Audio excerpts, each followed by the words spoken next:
4 मन करता है। यह एक कविता है। आइए इस कविता के प्रश्न और उत्तर का अभ्यास करते हैं। पहला प्रश्न, तुम्हारी बात। तुम पर कौन कौन धौंस जमाता है और क्यों? घर में, स्कूल में। तो बच्चों यहाँ पे हम लिख सकते हैं, घर में मेरे बड़े भाई और बहन मुझ पर धौंस जमाते हैं। स्कूल में मेरा मॉनिटर पूरी क्लास पर धौंस जमाता है। अगला प्रश्न, मन करता है चिड़िया बनकर चींची चूचू शोर मचाऊं। तुम्हारा मन कब कब चिड़िया बन जाने को करता है? तो बच्चों यहाँ पे आप अपनी कल्पना से भी लिख सकते हैं, जैसे कि जब चिड़िया छोटा छोटा दाना चुगती है तो मेरा मन करता है मैं भी चिड़िया जैसे चुग चुग करके खाना खाऊं। और आप लिख सकते हैं, जब चिड़िया आसमान में आज़ाद होकर उड़ती है बिना किसी रोक टोक के, तो वैसे मेरा भी मन करता है कि मैं भी चिड़िया बन जैसे उड़ जाऊं। ठीक है बच्चों। अगला प्रश्न, कौन किस पर अकड़ जमाता होगा? जैसे आसमान में आप लिख सकते हैं, आसमान सूरज और चांद पर अकड़ जमाता होगा। खेल में कैप्टन अपने खिलाड़ियों पर अकड़ जमाता होगा। जंगल का राजा शेर बाकी जानवरों पर अकड़ जमाता होगा। स्कूल में आप लिख सकते हैं, मेरा दोस्त अखिल मेरी कक्षा में अकड़ जमाता है। नदी में आप लिख सकते हैं, जैसे कि नदी में क्या होते हैं, मगरमच्छ होते हैं, छोटी छोटी मछलियाँ होती हैं, तो आप लिख सकते हैं, नदी में मगरमच्छ छोटी मछलियों पर अकड़ जमाता होगा। घर में मेरे बड़े भाई और बहन मुझ पर अकड़ जमाते हैं। अगला प्रश्न, मूंछ। तुमने तरह तरह की मूंछें देखी होंगी। यहाँ तुम्हारे लिए एक मूंछ बनी है। कुछ मूंछें तुम भी बनाओ और सभी मूंछों को अपने मन से नाम दो। तो बच्चों आप तस्वीर में देख सकते हैं अपनी पुस्तक में। तो बच्चों इसका उत्तर आप खुद से करेंगे। अगला प्रश्न, पता करो तुम्हारे घर और स्कूल में किसका क्या करने का मन करता है।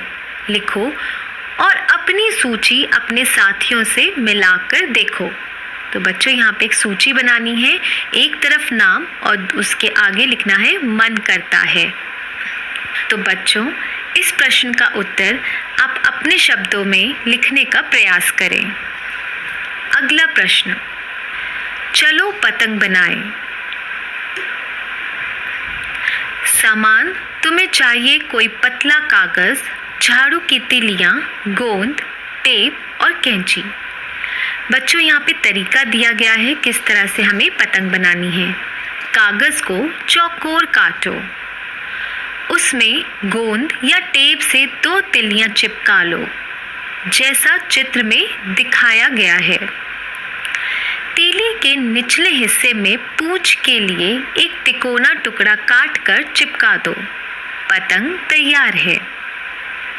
अगला प्रश्न है बच्चों, सोचो और बताओ, सूरज आसमान में दौड़ क्यों लगाता होगा? इसका उत्तर है कि सूरज पूरी दुनिया को अपना प्रकाश दे सके, इसलिए आसमान में दौड़ लगाता होगा। अगला प्रश्न, चिड़िया शोर क्यों मचाती होगी? इसका उत्तर है, चिड़ियों का घर पेड़ होता है और वो पेड़ों पर खूब उछल कूद करती है और खुश रहती है, इसलिए वह शोर मचाती होगी। अगला प्रश्न, चंदा तारों पर क्यों अकड़ता होगा? इसका उत्तर है क्योंकि चंदा बाकी तारों से बहुत बड़ा है, उसकी चमक उनसे भी ज़्यादा है, इसलिए वह बहुत अकड़ता होगा। अगला प्रश्न, दादा घर में कैसे धौंस जमाते होंगे? इसका उत्तर है दादा घर में धौंस तब जमाते हैं जब हम बच्चे बहुत शरारत करते हैं, कोई ज़िद करते हैं और पढ़ाई नहीं करते हैं।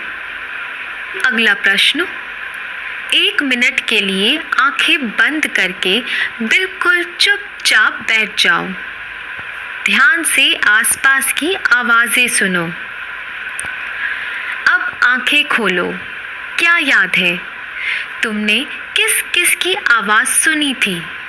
नीचे उनके नाम लिखो। बच्चों, इस प्रश्न का उत्तर आप खुद से लिखेंगे। अगला प्रश्न, इनमें से कौन कौन बहुत शोर मचा रहे थे? तो बच्चों, हमें पता है आसपास हमारी क्या चीज़ें जो बहुत शोर मचाती हैं, जैसे हवाई जहाज की आवाज़, सड़क पर ट्रैफिक, कुकर की सीटी, फैक्ट्री का अलार्म। इसी तरह से आप अन्य उदाहरण भी सोचकर लिख सकते हैं।